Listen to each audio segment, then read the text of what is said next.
Good morning students.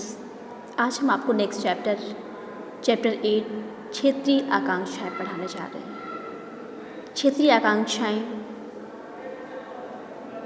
यहाँ पे जो क्षेत्रीय आकांक्षाओं को प्रयोग किया गया है वो विशेष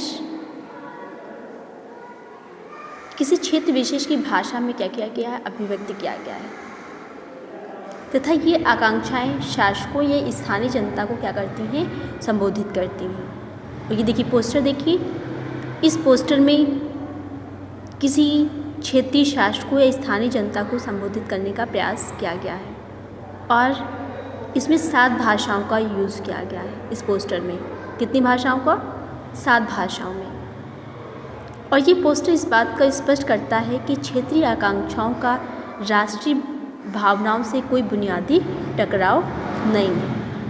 इसमें ये शो करने का प्रयास किया गया है कि राष्ट्रीय भावनाओं से कोई बुनियादी टकराव नहीं है। तो शुरू करते हैं चैप्टर क्षेत्रीय आकांक्षाएं।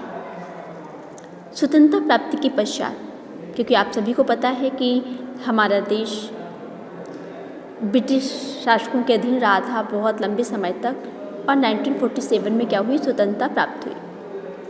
जब स्वतंत्रता प्राप्त हुई तो उसकी राष्ट्र निर्माण में क्या हुई, नई नई चुनौतियों का सामना करना पड़ा।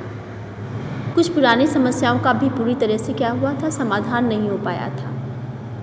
जैसे लोकतंत्र के रास्तों में हम बढ़ें, वैसे ही भिन्न भिन्न क्षेत्रों के लोगों में भी क्या हुई, स्वायत्तता की भावना जागृत हुई कि अपने क्षेत्र विशेष को स्वयं वहाँ पे अधिकार हो।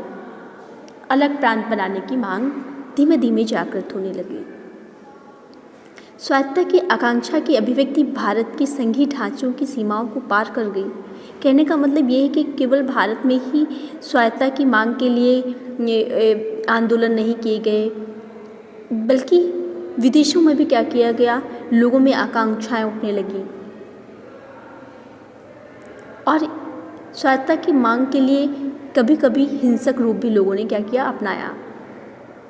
ऐसे संघर्षों में लोगों ने क्या किया, कई आक्रामक तेवर अपनाए या हथियार उठा लिए।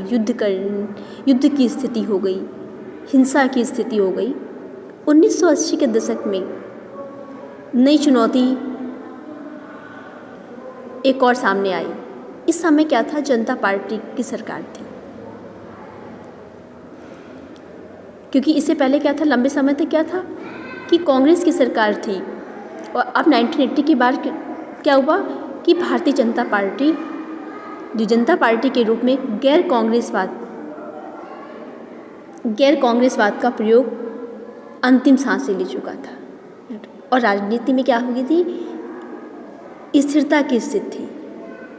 और इस समय कुछ बहुत बड़े संघर्ष हुए, जैसे जम्मू कश्मीर, असम, मिजोरम में क्षेत्रीय आकांक्षाएं उठने लगीं।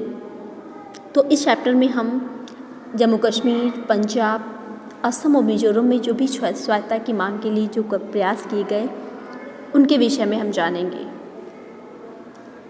अब नेक्स्ट हेडिंग है क्षेत्र एवं राष्ट्र। 1980 के दशक को हम स्वायत्तता की मांग के दशक के रूप में देख सकते हैं। यदि क्वेश्चन आए कि भारत में स्वायत्तता की मांग का दशक बताइए, तो आप बताएंगे 1980। इस समय भारत में बहुत से भागों में स्वायत्तता की मांग उठी थी और जो संवैधानिक तरीके होते हैं अपनी बात रखने के, कि शांतिपूर्वक धरना प्रदर्शन करना, हड़ताल करना, इन सब चीज़ों जो संवैधानिक जो लिमिटेशंस होती हैं अपनी मांग को रखने के, इन सबको, इन संवैधानिक हदों को क्या कर दिया गया, पार कर दिया गया और हिंसा करने लगे और सरकार पर दबाव डालने लगे। चुनावी एवं राजनीतिक प्रक्रिया भी क्या हुई, इससे अवरुद्ध हुई और बहुत लंबे समय तक क्या रहे, संघर्ष जारी रहे।